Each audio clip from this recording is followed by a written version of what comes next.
Hello दोस्तों, आपको पता है हमारा मन और दिमाग दोनों कैसे काम करता है? किस अवस्था में हम कैसे जान सकते हैं कि कौन हमारा मन है और कौन हमारा दिमाग? चलिए हम जानते हैं। मन और दिमाग दोनों अलग अलग है। मगज ब्रेन एक बहुत वास्तु के जैसा है। उन्हें हम देख सकते हैं, उसे काट सकते हैं, अपने हाथों से उसे छू सकते हैं और कुछ खराबी होने पर डॉक्टरों द्वारा उस मगज का रिपेयरिंग कर सकते हैं। हम इस दिमाग को, माइंड को नाप भी सकते हैं, पर मन एक महसूस करने की ऊर्जा है, बिजली जैसी ऊर्जा जिसे हम देख नहीं सकते बल्कि महसूस कर सकते हैं। मनुष्य का जीवन बेहतरीन बनाने में मन का बहुत महत्वपूर्ण योगदान है। दोस्तों, पहले तो यह बात समझ लीजिए कि वास्तव में मन क्या है और उसमें कौन कौन सी शक्ति है। हमें इसे समझने की बहुत जरूरत है, तभी हम मन और दिमाग दोनों की डिफरेंस समझ सकते हैं। मन यानी कि हमारा माइंड, कंप्यूटर की भाषा में कहा जाए तो यह एक सॉफ्टवेयर है, और मगज यानी कि हमारा ब्रेन, अगर कंप्यूटर की भाषा से हम इसे समझना चाहे तो यह हार्डवेयर है। उदाहरण में हम कंप्यूटर को ही ले लेते हैं। हमारे जीवन को बेहतर बनाने के लिए अति आवश्यक है कि हम यह समझे कि हमारा मन कैसे कार्य करता है और कैसे हम मन की शक्ति को समझकर अपने जीवन को बेहतर बना सकते हैं। कई बार मन की इस शक्ति का दुरुपयोग के कारण मनुष्य के जीवन टूट के बिखर जाता है, यहाँ तक कि लोग अपनी जान भी दे सकते हैं। एक मन अंडरस्टैंडिंग, समझना होने की वजह से, जैसे बिजली का गलत उपयोग हो जाए तो शॉर्ट सर्किट, विस्फोट जैसी घटनाएं जन्म लेती है, प्रकट होती है। ठीक उसी तरह मन की ऊर्जा का दुरुपयोग होने के कारण जीवन में कई समस्याएं आ जा सकती हैं। दोस्तों, मन पानी से भी पतला, हवा से भी अनदेखा जैसा है। अगर हम इसमें थोड़े समय के लिए भी नकारात्मक बातों को सोचते हैं तो यह निकलने में हमारी पूरी उम्र खत्म हो जाती है। हमें इसलिए कहा जाता है कि कभी भी नकारात्मक बातों को मन में आने देनी ही नहीं चाहिए।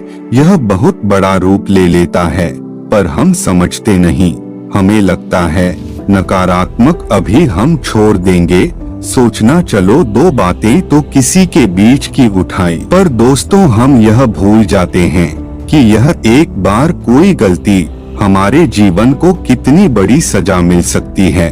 चलिए दोस्तों, आगे और देखते हैं। आपसे अनुरोध है कि मन की शक्ति के बारे में पहले संपूर्ण जानकारी लेने के बाद ही उनका इस्तेमाल करें, या हमने मन और उसकी शक्ति के बारे में महत्व जानकारी देने का प्रयास कर रहे हैं। मैं इस वीडियो में मन और शक्ति के बारे में अच्छी सी समझाने की कोशिश किए हैं। इसे 2 बार कम से कम जरूर सुने। आपको बेहतर से बेहतर अपने जीवन में सुधार करने की सूत्र मिलेंगे। दोस्तों, चलिए अब हम जानते हैं मन का प्रकार। मन के कितने प्रकार होते हैं? मन 2 प्रकार के होते हैं दोस्तों। पहला चेतन मन, कॉन्शियस, और दूसरा अचेतन मन, सबकॉन्शियस माइंड। यह मनोवैज्ञानिक की अवधारणा है। मनोविज्ञान, फिजियोलॉजी मनुष्य के मन को अलग अलग भागों में देखते हैं। मनोविज्ञान की इस अवधारणा को समझकर हम अपने जीवन में एक बड़ा परिवर्तन ला सकते हैं। चेतन मन हमारी चेतन या सक्रिय अवस्था है जो हम अभी कर रहे होते हैं। अवचेतन मन तर्क एवं सोच विचार के निर्णय नहीं लेता, बल्कि यह हमारे पिछले अनुभव एवं अवधारणा के आधार पर स्वचालित तरीके से कार्य करता है। और चेतन मन हमारी जागृत अवस्था में ही काम करता है, लेकिन अचेतन मन जब हम सो जाते हैं उसके बाद भी काम करता है, यानी कि अवचेतन मन 24 घंटा काम करता है। जब भी कोई व्यक्ति पहली बार साइकिल चलाना सीख रहा होता है तो उसे साइकिल को ध्यानपूर्वक नियंत्रित करना पड़ता है।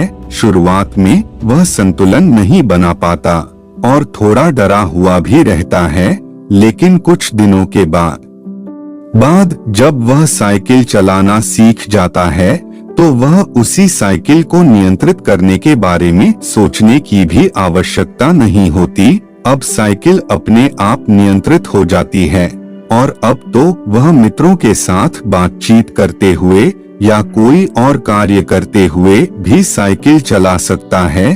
शुरुआत में जब व्यक्ति पहली बार साइकिल चलाना सीख रहा होता है तो वह अपना चेतन मन कौन से चश्मा इन इस्तेमाल कर रहा होता है, लेकिन जब वह बार बार साइकिल चलाने की प्रैक्टिस करता है तो अब यह अनुभव उसके अवचेतन मन में संगीत होने लगता है और धीरे धीरे अवचेतन मन चेतन मन की जगह ले लेता। हमारा अवचेतन मन एवं ऑटो पायलट सिस्टम की तरह है जो अपने आप स्वचालित तरीके से कार्य करता है। सभी स्वचालित कार्य जैसे सांस लेना, दिल धड़कना आदि कार्य और चेतन मन के द्वारा ही किए जाते हैं। हमारी आदतें एवं रोज बरोज के सभी कार्यों में अवचेतन मन का महत्वपूर्ण योगदान होता है। यहाँ हम एक एक करके चेतन मन के कार्यों और उनकी शक्ति के बारे में बात करेंगे। नंबर 1, संवेदना पर का नियंत्रण। हमारी आँख, नाक, कान, जीभ, त्वचा इत्यादि इंद्रियों पर का नियंत्रण हमारा चेतन मन करता है। नंबरों 2, हलन चलन मूवमेंट। चेतन मन को हम ऑर्डर देके हमारे शरीर को हमारी इच्छा, मुझे अब इधर उधर कर सकते हैं, इच्छा मुताबिक इधर उधर कर सकते हैं। मूवमेंट हलन चलन हमारा चेतन मन का कार्य है। 3, थॉट्स अंडरस्कोर विचार करना। यह एक चेतन मन का कार्य है। जब हम सुबह उठते हैं तभी से हमारे मन में विचार शुरू हो जाते हैं और जब सो जाते हैं तो भी 4 बंद हो जाते हैं। चेतन मॉर्निंग में काम नहीं करता। नंबर 4, लॉजिक तक करना। लॉजिक कोई भी कार्य के बारे में सवाल करना, जैसे कि क्या, क्यों, कैसे, कब इत्यादि। यह सब तर्क है जो चेतन मन करता है। नंबर 5, पृथक्करण एनालिसिस। किसी भी चीज का प्रकरण चेतन मन के द्वारा होता है। नंबर 6, अर्थ इंटरप्रिटेशन चेतन मन है किसी भी चीज का अर्थघटन करता है। नंबर 7, अपॉर्चुनिटी चेतन मन से सही को जानना संभव होता है। नंबर 8, सच और गलत की परख जजिंग। हम क्या सही है और क्या गलत है, क्या सही है और क्या गलत है, इस चेतन मन से तय करते हैं। नंबर 9, डिसीजन सच गलत जाने के बाद हम जो निर्णय लेते हैं वह चेतन मन से लेते। नंबर 10, अमल करना एक्शन एक बार निर्णय लेने के बाद उसका अमल करना चेतन मन से होता है। 11, पसंदीदा सिलेक्शन किसी भी बात की पसंद की, जैसे कि क्या करना, क्या देखना, क्या खाना, क्या खरीदना इत्यादि हम चेतन मन से करते। नंबर 12, डिजायर किसी भी चीज है या काम के प्रति इच्छाएं जगाना चेतन मन कॉन्शियस का काम है। नंबर 13, अचेतन मन के द्वार पर पहरेदारी करना। कोई भी गलत विचार या बात हमारे अवचेतन मन में ना जाए, इसलिए चेतन मन उसकी चौकीदारी करता है और ऐसे खराब और नकारात्मक विचारों को अवचेतन मन में जाने से रोकता है। हम यह समझ चुके चेतन मन और अचेतन के कार्य। अपने जीवन को सकारात्मक और हमेशा दुखों से निकालने के लिए चैनल को सब्सक्राइब करें, लाइक करें, शेयर जरूर करें अपने दोस्तों को। धन्यवाद।